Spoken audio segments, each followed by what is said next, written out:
January 31st, 2026. San Francisco's Asian Art Museum is hosting one of the most extravagant parties Silicon Valley has seen in years. The host is Masha Bucher, a 36-year-old venture capitalist who runs a fund called Day One Ventures and claims to have invested early in 22 unicorn companies, including Elon Musk's xAI. There are masked figures in white gowns walking through the halls, a psychomagic performance designed as what the invitation called an experiment in collective imagination. Tech founders, investors, and journalists mingle under crystal chandeliers while servers pass champagne. And at that exact moment, while Masha Bucher is hosting this celebration of innovation and imagination, the United States Department of Justice is publishing 3.5 million pages of Jeffrey Epstein's private emails and messages. Among those millions of pages are hundreds of emails and text messages between Epstein and Masha Bucher that span from 2017 to just 11 days before his arrest in 2019. The emails reveal something Silicon Valley was not ready to confront. One of its most prominent female venture capitalists got her start as Jeffrey Epstein's publicist, and he personally mentored her as she built her investment career. This is the story of how a convicted sex trafficker helped create a Silicon Valley success story and what that means for everyone who took her money. Before we get to who Masha Bucher is today, you need to understand what it was like to meet with Jeffrey Epstein through her. A startup founder who requested anonymity told Forbes about a meeting that Masha arranged for him sometime around 2018. She had described Epstein as a rich businessman with a passion for science and suggested he might want to invest in the founder's company. The founder only realized who Epstein really was after doing a quick Google search in the Uber on the way to the meeting, but by then it was too late to cancel. When he arrived at Epstein's Upper East Side mansion, he was led into an ornate room dominated by a 9-foot-tall painting of former President Bill Clinton wearing the infamous blue Monica Lewinsky dress. Epstein was late, and when he finally showed up, he brushed off questions about his career as a money manager and started bragging about his connections to Bill Gates and the Google founders. But just as the founder began pitching his company, 2 young women walked into the room, and one of them sat on Epstein's knee. Epstein looked at the founder and said, "Can you guess which one is older?" The founder told Forbes he dodged the question, finished his pitch as quickly as possible, and left feeling revolted. He never saw Epstein again and called the experience radioactive level 10. According to the newly released Department of Justice files, this was one of at least 9 connections that Masha Bucher made between Epstein and Silicon Valley startup founders between 2017 and 2019. So the question becomes, who is Masha Bucher? How did she end up working with Jeffrey Epstein? And how did that relationship help her become one of Silicon Valley's most successful female investors? Masha Bucher was born in Russia in 1989 and became locally famous as a teenage leader of Nashi, which was a pro-Kremlin youth movement with close ties to Vladimir Putin's government. She was even featured in a 2012 documentary called Putin's Kiss, which got its name from a moment when she kissed President Putin on the cheek at a public event. By her mid-20s, she had moved away from politics and was working as a publicist in the tech industry, helping startups with their public relations and media strategy. She has said that she gave up her Russian citizenship after the country invaded Ukraine in 2022, though her ties to Russia continue to draw scrutiny, especially now that she invests in American defense and AI companies. In 2017, when she was still in her 20s and working as a publicist, someone sent Jeffrey Epstein an email with the subject line, "Wonder Lady Masha Drakovan, her project." The email described her as a young age lady who would be glad to meet you and show you her current plan to conquer the world. A follow-up email in May 2017 included a Wall Street Journal article about Bucher's pivot from PR work to angel investing, and the sender added, "She also helps me sending candidates for PA job, but her candidates are not pretty enough to present you." It's not entirely clear when Epstein and Bucher first met in person, but what is clear from the emails is that their relationship quickly became something more than a typical business arrangement. According to the Department of Justice files, Masha Bucher was hired to help Jeffrey Epstein manage his reputation after his 2008 conviction for sex trafficking involving minors. This wasn't some distant past he was trying to overcome. Epstein had pleaded guilty to soliciting prostitution from an underage girl and served 13 months in jail, and everyone in media and finance knew about it.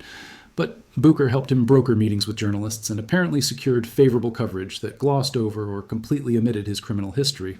In 2017, she arranged an interview between Epstein and a Business Insider tech reporter named Dylan Love, and one of Epstein's emails shows him instructing his accountant, "Rich, send Masha $25,000. Masha, feel free to give some to Dylan." Dylan Love then wrote an article for a tech publication called The Next Web, where he shared Epstein's thoughts on Bitcoin without mentioning anywhere in the piece that Epstein was a convicted sex offender.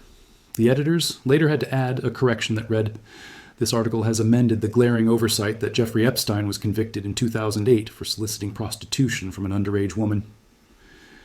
In September 2017, Bucher also brokered a meeting between Epstein and a Science magazine journalist named Jeffrey Mervis. She wrote to Mervis, "I saw your piece on Trump's science budget. Jeffrey has an interesting perspective on what it will take to fill the gaps." The pattern was clear.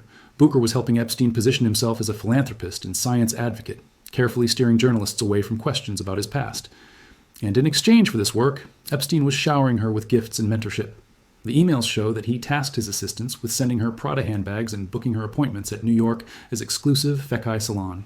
She stayed at his expense at the Four Seasons Hotel, took hour-long phone calls with him, and exchanged photos and videos over Skype. In one chat exchange that was released in the files, Epstein solicited nude photographs from her. Though it's unclear whether she sent them, Bucher has said she was never paid for the work she did for Epstein and that she didn't do research in the beginning, which I very much regret. While Masha Bucher was managing Jeffrey Epstein's public image, something else was happening. She was transforming from a publicist into a venture capitalist.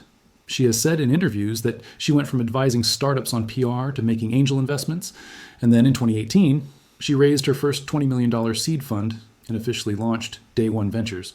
In a text message to Epstein from 2019 that was released in the DOJ files, Bucher wrote, "I would never create my fund without the ideas and knowledge you shared with me."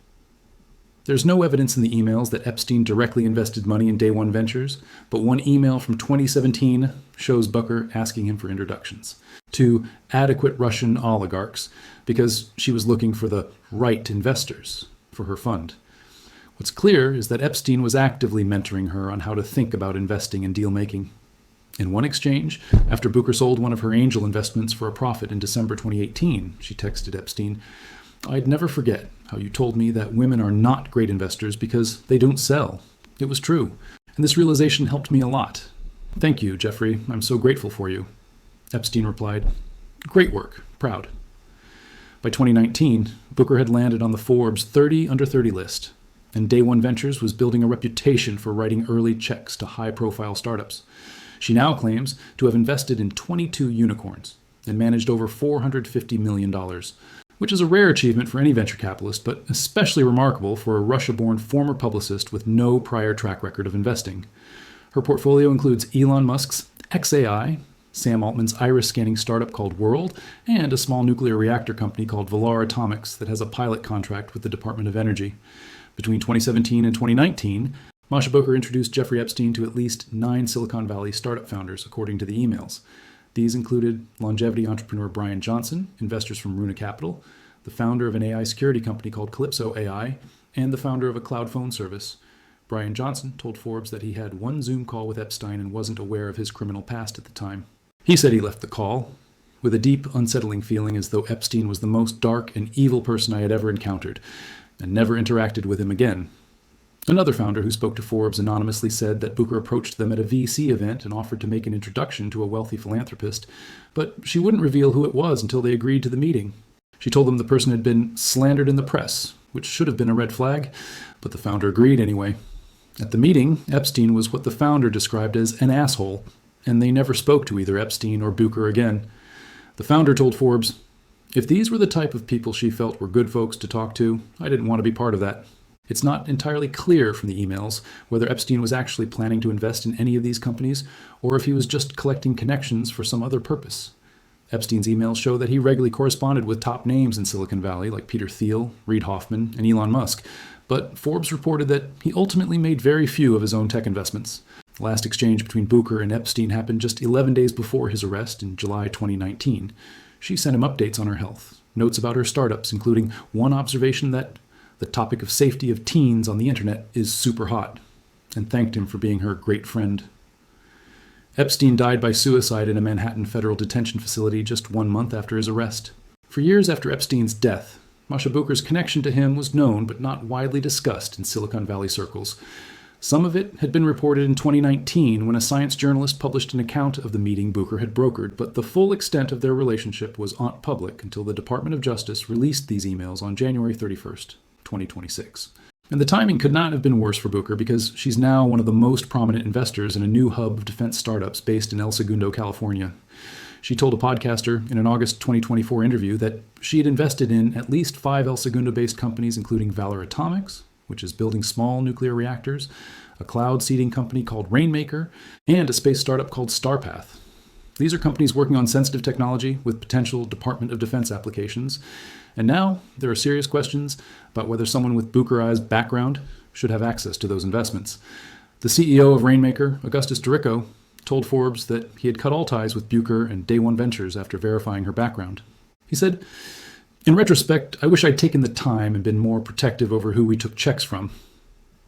But for most of the founders and companies that took Bucher's money over the past 7 years, cutting ties isn't that simple.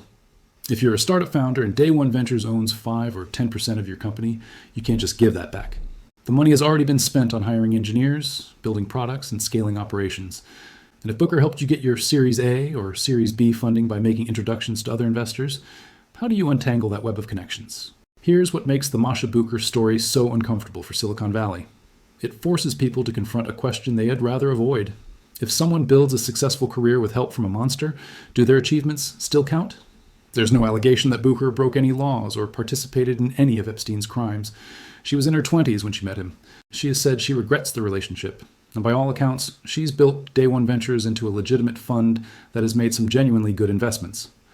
But she also chose to work with Jeffrey Epstein years after he had pleaded guilty to sex trafficking charges involving minors. She helped him rehabilitate his public image by securing favorable press coverage that downplayed or omitted his criminal conviction. She introduced him to startup founders who had no idea who they were meeting until it was too late. And she credits him directly with teaching her how to be an investor and giving her the knowledge she needed to start her fund. So what does Silicon Valley do with that information? Some people will argue that what matters is whether her investments are good, not where she learned to make them. Others will say that anyone who chose to associate with Epstein after his conviction deserves to have their reputation permanently damaged. And there's a third group who will point out that Epstein had relationships with hundreds of powerful people in tech, finance, academia, and politics, and singling out one person feels arbitrary. But here's what's different about Masha Bucher's case. She wasn't just someone who happened to attend the same dinner party as Epstein or exchanged a few emails with him over the years. She worked for him, learned from him, credited him with her success, and continued that relationship right up until 11 days before his arrest. The emails show a sustained, years-long mentorship where a convicted sex trafficker taught a young woman how to navigate Silicon Valley's power structures, make investments, and build a venture capital firm. And that raises uncomfortable questions about how many other people in positions of power today learned their craft from people who should never have been in positions to mentor anyone. Silicon Valley likes to think of itself as a meritocracy, where the best ideas win and your background doesn't matter as long as you can produce results. But the Masha Bucher story reveals something darker, that success in venture capital often depends on access to the right networks, the right introductions, and the right mentors.